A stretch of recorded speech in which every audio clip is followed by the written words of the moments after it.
لله وكفى وسلام على عباده الذين اصطفى أما بعد فأعوذ بالله من الشيطان الرجيم بسم الله الرحمن الرحيم قال الله تبارك وتعالى في كلام المجيد والفرقان الحميد شهر رمضان الذي أنزل فيه القرآن هدى للناس صدق الله مولانا العلي العظيم وصدق رسوله النبي الأمي الكريم ونحن على ذلك لمن الشاهدين والشاكرين والحمد لله رب العالمين اللهم صل على سيدنا محمد وعلى آل سيدنا محمد وبارك وسلم اللهم صل على سيدنا محمد وعلى آل سيدنا محمد وبارك وسلم دنیا میں ہر انسان یہ چاہتا ہے کہ میں کامیاب ہو جاؤں. کامیابی کے لیے اللہ تعالیٰ نے ہمیں کئی مواقع عطا فرمائے ہیں اور رمضان المبارک میں تو وہ مواقع کہیں زیادہ ہیں عام دنوں کے لحاظ سے. رمضان المبارک میں بخشش کے 7 اسباب ہیں. تو آج کی مجلس میں یہ 7 اسباب ذکر کر کے بات کو سمیٹوں گا. بخشش کا پہلا سبب رمضان میں یہ ہے، حدیث مبارکہ میں آتا ہے نبی کریم صلی اللہ علیہ وسلم نے ارشاد فرمایا من صام رمضان ایمانا و احتسابا غفر له ما تقدم من ذنبه. جو آدمی رمضان المبارک کے روزے ایمان اور امید، ثواب کی امید کے ساتھ روزے رکھے گا، اللہ رب العزت اس کی بخشش فرمائے گا. اللہ رب العزت اس کے اگلے پچھلے سارے گناہوں کو معاف فرمائے. گویا کہ اگر ہم رمضان المبارک کے روزے رکھیں گے تو اس کی وجہ سے، روزے رکھنے کی وجہ سے ہمارے گناہ معاف ہوں گے اور ہماری بخشش کا ذریعہ بنے. تو بخشش کا تو ایک سبب یہ ہوا کہ روزے رکھنا اور اس کی وجہ سے ہماری بخشش کا سامان مہیا ہونا. دوسرا سبب یہ ہے بخشش کا، امام الانبیاء محبوب کبریا صلی اللہ علیہ وسلم کا ارشاد مبارک ہے. پہلے آقا صلی اللہ علیہ وسلم نے فرمایا کہ من قام رمضان ایمانا و احتسابا، جو آدمی رمضان المبارک کے راتوں میں قیام کرے گا، ایمان و احتسابا، ایمان اور احتساب یعنی ثواب کی نیت کے ساتھ، غفر له ما تقدم من ذنبه، تو اس کے بھی اگلے پچھلے سارے گناہ معاف کر دیے جائیں. اب یہاں قیام سے مراد نماز تراویح ہے. اب جو آدمی ظاہر سی بات ہے اپنے نفس کو روک کر رکھے گا اور رات کو تراویح کی نماز پڑھے گا، تو تراویح کی نماز پڑھنے کی وجہ سے بھی اللہ تعالیٰ اگلے پچھلے سارے گناہوں کو معاف فرما دیتے ہیں اور اس بندے کی اللہ رب العزت بخشش فرما دیتے ہیں. اور اسی طریقے سے تیسرا سبب ایک یہ ہے کہ جو آدمی رمضان المبارک کے مہینے میں اللہ رب العزت نے ہمیں اس میں بڑی رحمتیں اور بخششیں عطا فرمائی ہیں۔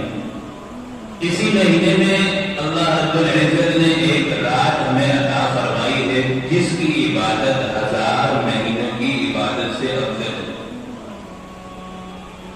وہ رات شب قدر کی رات ہے۔ پہلے آقا صلی اللہ علیہ وسلم نے ارشاد فرمایا من قام لیلۃ القدر ایمانا واحتسابا غفر له ما تقدم من ذنبه، جس نے لیلۃ القدر میں قیام کیا، نماز تراویح پڑھی، تہجد کی نماز پڑھی، دیگر عبادات کی،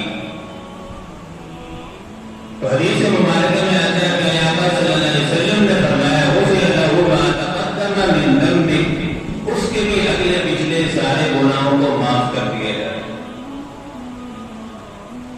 اور اس آدمی کی بھی بخشش ہو جاتی ہے۔ تو میرے دوستو حدیث مبارکہ میں آتا ہے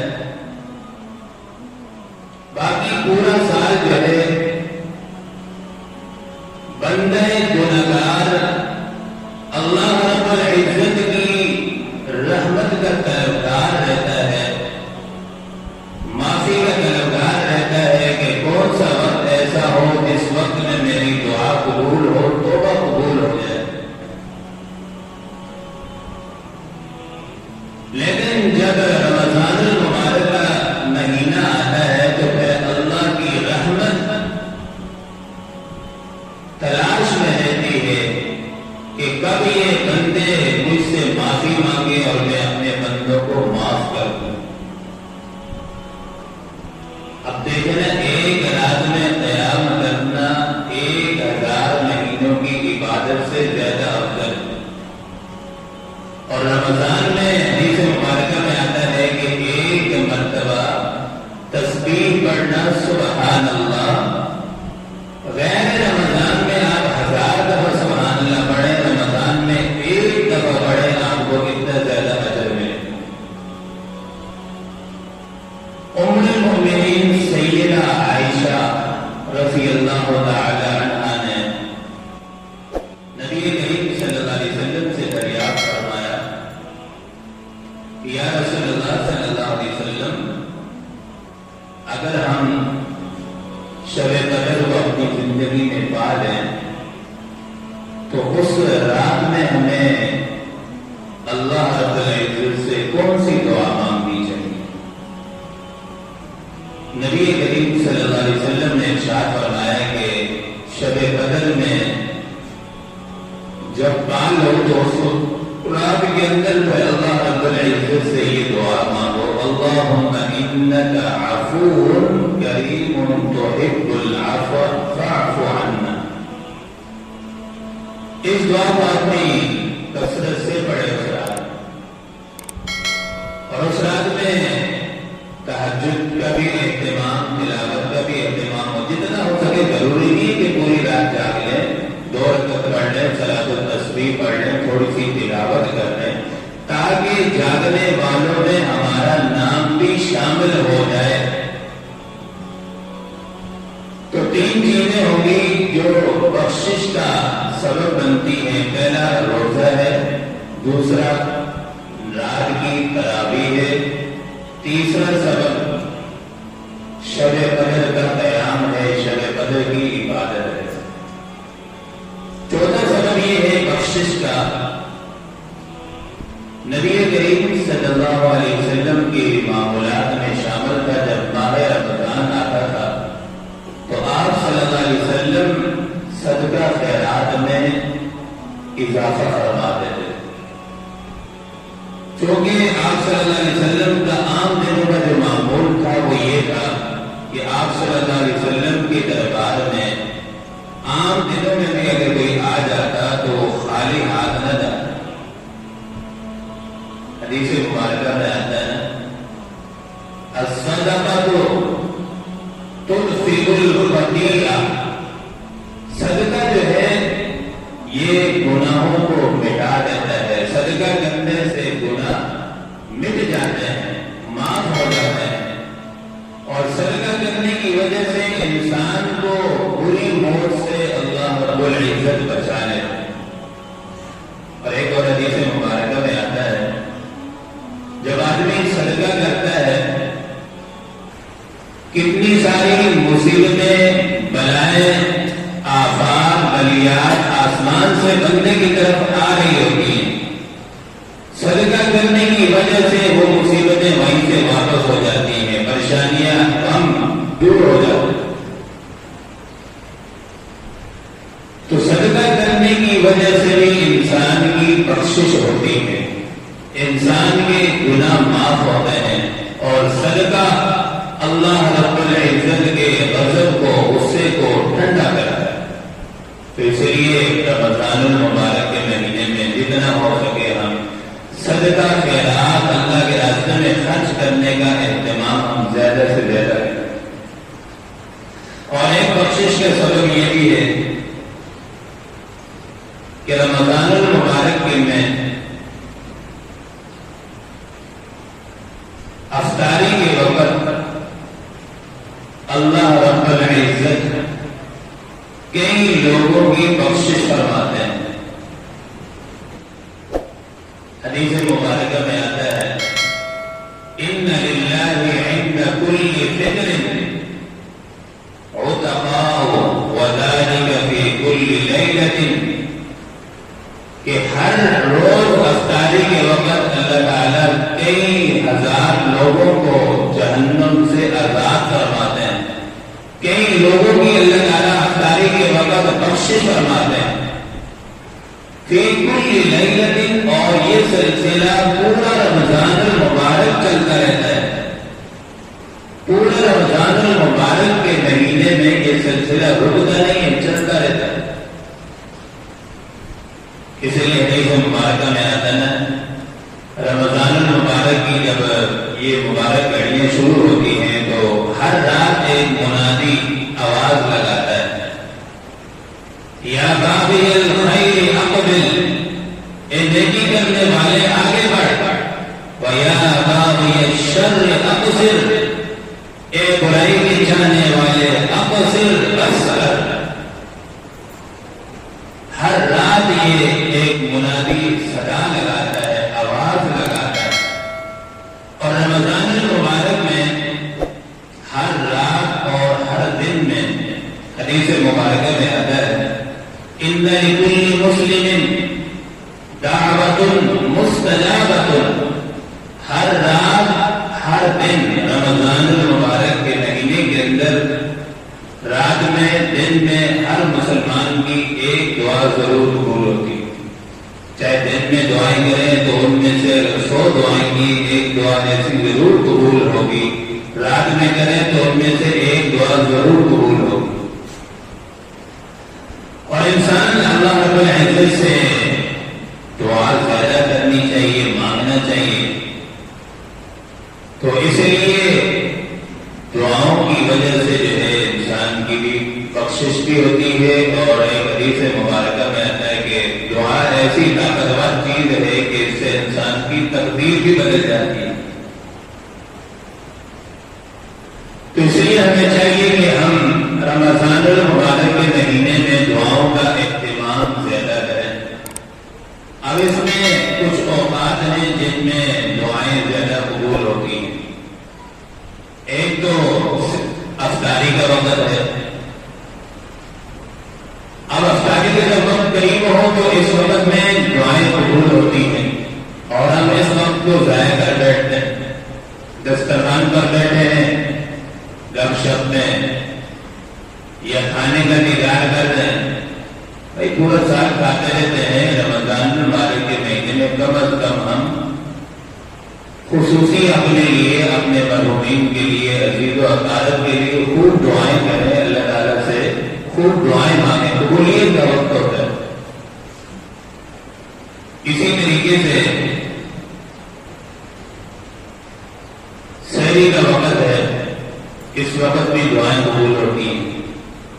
تو کم از کم ہم رمضان المبارک کے مہینے میں یہ اہتمام کر لیں, اپنا ماحول بنا لیں کہ جب صبح سحری کے لیے اٹھیں تو تہجد کا اہتمام کر لیں.